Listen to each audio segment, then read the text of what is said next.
긴 장마, 폭우에 피해가 없기를 바랍니다. 오늘도 고난과 역경을 딛고 우뚝 일어선 세계적인 명사 54분 중에 오늘 8번째 누구일까요? 캐션을 가지면서. 자, 저는 한국감성에너지 개발원 원장 여순무입니다. 지금까지 스티븐 호킹, 헬렌 켈러, 베이브 루스, 채플린, 링컨, 처칠, 알렉산더 솔제니치, 여기까지 분들의 역할을 알아봤고요. 좋은 메시지까지 우리는 교훈으로 받아들이고 있습니다. 여기에다가 오늘 8번째 아주 실천적 리더십으로 파워풀한 콜린 파월에 대해서 한번 같이 공부를 해보겠습니다. 콜린 파월, 인상 좋죠? 네. 이분은 1937년에 태어나서 2021년 불과 몇 년 전에 84세로 돌아가셨습니다. 저는 이분이 돌아가셨다는 소식을 듣고 과거에 제가 스토리텔링 강의 때 이 콜린 파월을 좋은 메시지를 인용했기 때문에 아주 그분에게 머리 숙여 명복을 빈 적이 있습니다. 미국 출신이고요. 학력은 조지 워싱턴 대학교 경영대학원 석사과정을 이수하고 학위를 취득했죠. 경력은 2001년부터 2004년까지 미국의 제65대 국무부 장관을 지냈습니다. 이 국무부 장관을 지내기까지의 간단한 양력 하나를 더한다면요, 1989년에 미 합동참모부 의장을 지내셨고 1993년 청소년 운동단체 미국의 약속, 멋진 모임 아닙니까? 미국의 약속, 대한민국의 약속, 한국의 약속, 그 회장을 맡으셨더라고요. 그럴 만한 일을 했기 때문에 아주 중요한 직책을 맡았지 않나 이렇게 생각해 봅니다. 자, 국군 훈장을 받으셨고요. 자, 파월 장관, 이분 하면요, 감사하며 살자, 일하자, 이런 캐치프레이즈가 좀 떠오릅니다. 1991년 걸프전 당시 미 합참의장을 지내면서 걸프전의 영웅으로 아주 우리에게 인식이 되어 있습니다. 전 세계적으로도 이름이 나가 있죠. 2000년 대통령 후보로 거론되었으나 출마를 고사했다고 합니다. 그 당시에 저도 이분의 그 고사에 대한 뒷배경을 자기 아이들과 사랑하는 아이들과 아내를 위해서 출마를 하지 않겠다, 사양하겠다, 이런 메시지가 너무나 멋있었습니다. 자, 조지 부시 제1기 행정부에서 흑인 최초로 국무장관을 지냈다. 바로 부시와 함께 앉아있죠. 이 모습, 사진 모습을 보면 늠름하고 으젓하고 든든합니다. 대통령으로서는 이런 국무장관을 두기 때문에 든든했지 않겠나 하는 생각이 듭니다. 자, 2008년 존 맥케인 공화당 대선 후보와 런닝메이트로 부상이 되기도 했다. 바로 이로 인해서 2000년 대통령 후보로 거론되었으나 출마를 고사했다는 말, 이거하고 두 가지가 조금 연관이 되네요. 자, 파월 장관의 어떤 스토리. 여기 보면 파월 장관하고 우리 반기문 유엔 사무총장하고 같이 손을 잡고 사진 찍은 게 아주 인상적입니다. 앞서서 간단하게 태어나고 또 양력을 소개했습니다만 좀 더 자세하게 보면은 뉴욕 빈민가 흑인 출신 파월 장관이다. 뉴욕에서 빈민가에서 태어났다. 특히 흑인, 그 당시에 참 사람 대우받기도 어려운 상황이었죠. 얼마나 어렵고 힘들게 성장했을까 하는 생각이 드네요. 자, 여기에서요, 감사하며 일하자라고 하는 메시지가 여기에서 좀 증명이 되죠. 파월이 아르바이트하는 공장에서 어느 날 이 도랑을 판다, 하수구 같은 이런 걸 판다, 도랑을 파는 일을 했는데, 그때 좀 불평하던 그 사람은 원인 불명의 병으로 장애우가 되어서 회사에서 나갔다. 그리고 열심히 일하던 사람은 그 회사의 사장이 되었다. 이런 이야기를 자주 인용을 하고 직접 눈으로 지켜봤다는 얘기죠. 그래서 캐치프레이즈에다가 감사하며 일하라, 우리 감사하며 살자, 뭐 이런 것 아주 참 좋은 본보기를 보여주셨네요. 그리고 파워십 하게 되면 아주 힘있는 리더십, 이런 걸 말합니다. 나중에는 특별히 실천적 리더십이라고 하는 것을 글로 써서 게시를 하고 그걸 지키려고 노력했다는 것을 알 수가 있습니다. 콜린 파월은 미국 최고 지휘관, 즉 합참의장, 국무장관직을 수행을 했죠. 앞서서 얘기 드린 겁니다. 그러면서 아메리칸 드림의 대표적인 인물이다. 아메리카의 꿈이다, 희망이다, 그 대표적인 인물이 됐다. 그 나라에 이런 든든한, 진짜 멋지고 능력 있고 파워풀한 리더십이 있는 장관이 있다고 할 때 대통령들 또 국민들도 뭔가 든든하게 느껴지면서 안심하겠죠. 나라의 발전은 말할 것도 없고요. 저 여기서 그는 케냐 난민 2세로 아까 미국의 뉴욕 빈민가에서 태어났다라고 얘기했는데, 난민 2세로서 빈민가에 태어나고 특히 뭡니까, 성공적인 신화를 이룩한 인물로 기록되고 있다. 자, 흑인하게 되면 오바마 대통령 생각이 나잖아요. 오바마 대통령도 흑인으로서 세계적인 인물이 됐죠. 자, 그 이전에 벌써 흑인으로서 세계적인 인물이 된 사람이 바로 콜린 파월이다.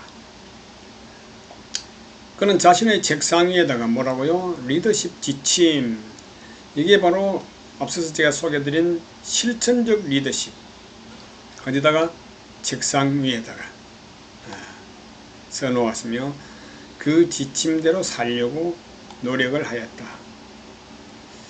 저도 뭐 아주 소인이지만 책상 위에다가 웅약홍도 정근사원 큰 계획을 세워서 착실하게 실천하고 옳은 것은 가까이 하고 그런 것은 삿된 것은 멀리하라.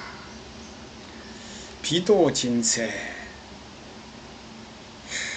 준비를 하고 세상에 나아가라. 이런 등등의 글을 써 붙여놓고 있습니다. 자, 어떤 리더십을 보였는가 볼까요? 자, 파월의 실천적 리더십, 실천 리더십이라서 책을 발간하기도 하고요. 바로 여기에 사진에 멋진 자신의 어떤 리더십에 대한 소견을 내놓을 수 있는 그런 책들이 나와 있죠. 서울에 와서 강의를 한 것이죠. 여기서 2013년 서울 이렇게 책에 보니까 있네요. 표지에. 자, 책임있는, 그러니까 첫 번째 13가지가 있는데요. 좀 간단하게 설명을 드려야 되는데 13가지 중에서 첫째, 책임있는 결정이나 행동은 때로는 일부 구성원들의 불만을 수반한다. 한마디로 말해서 불평불만이 없을 수가 없잖아요.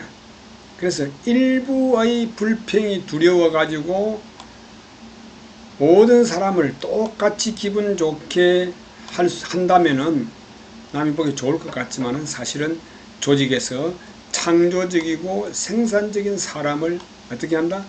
기분 나쁘게 만드는 일이다. 결국은 생산성이 저하되고 조직의 능력, 조직의 힘은 무기력해지겠죠. 그래서 모든 사람이 똑같이 기분 좋게 맞추기는 어렵다. 리더는 이것을 잘 생각해야 된다는 얘기죠. 두 번째는요, 부하들이 자신의 문제로 인해서 고민을 상사에게 가져가지 않는 것은, 상사에게 고민거리를 가져가지 않는 것은 리더십을 상실한 것이다.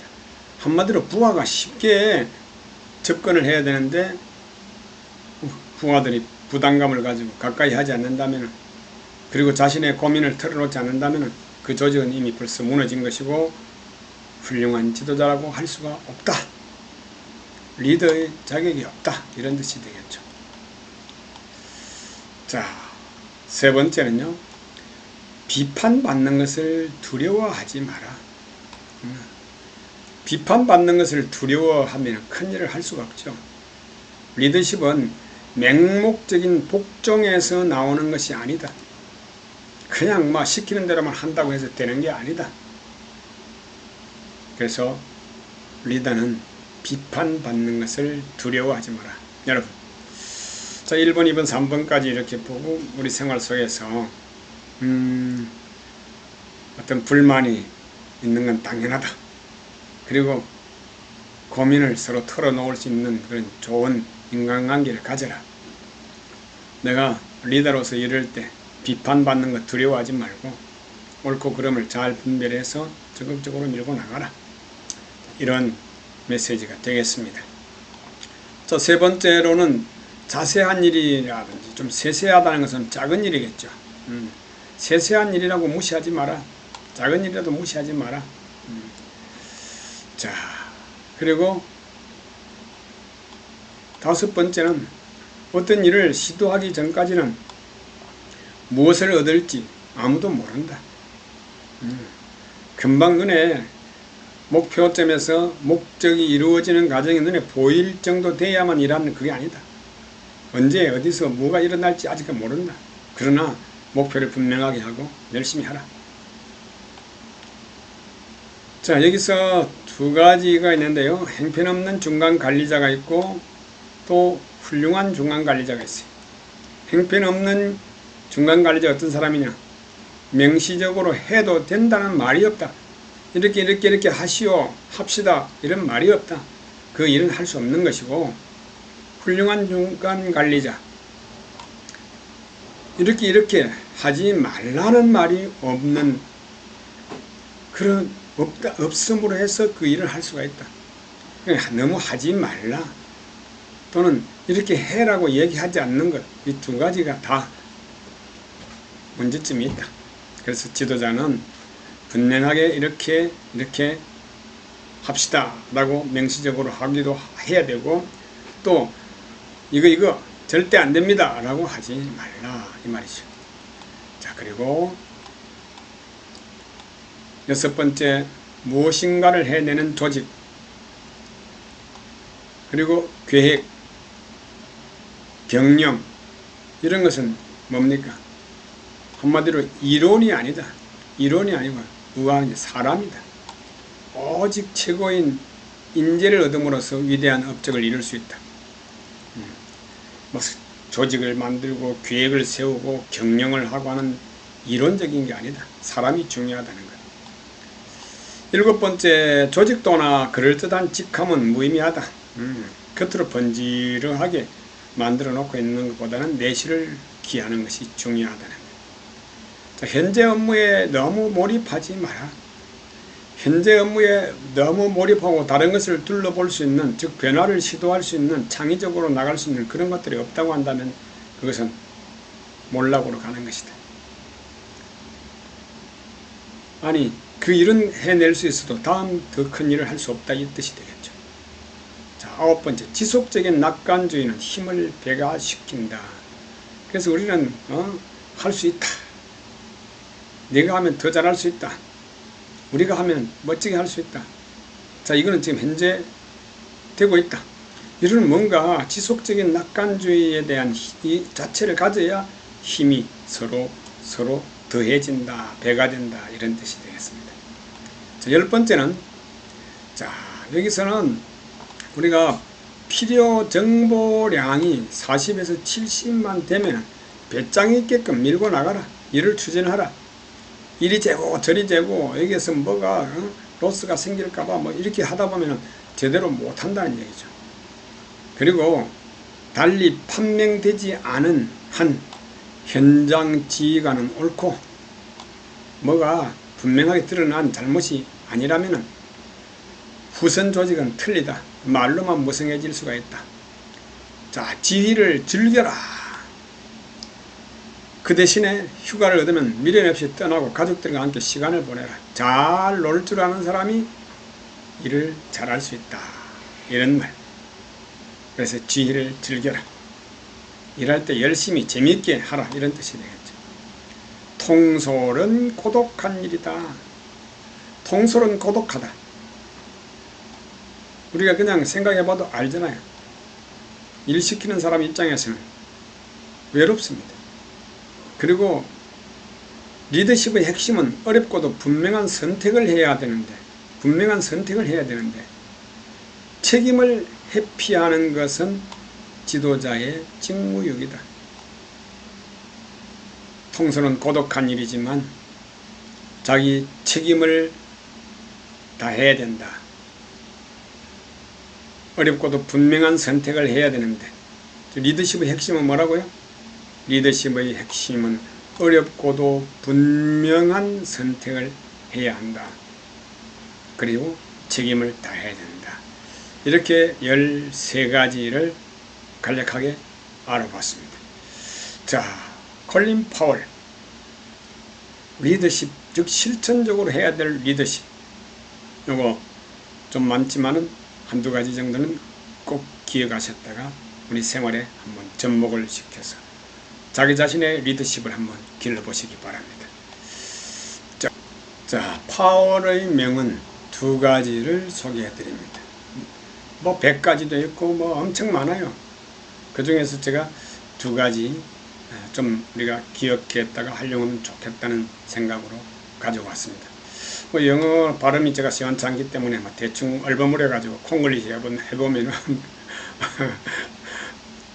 첫 번째, value is the opportunity to begin again more intelligently. 자, 여기서 실패는 더 현명하게 다시 시작할 수 있는 기회다. 이 말이 너무 멋있어요. 실패는 기회다. 이렇게 되네요. 자, 영어 발음이 좀 좋지 않기 때문에 제가 이거 뭐 얼버무려 가면서 할 수밖에 없네요. 2번째는 leadership is art of accomplishing more than the science of management say is the possible. 자, 여기에 리더십은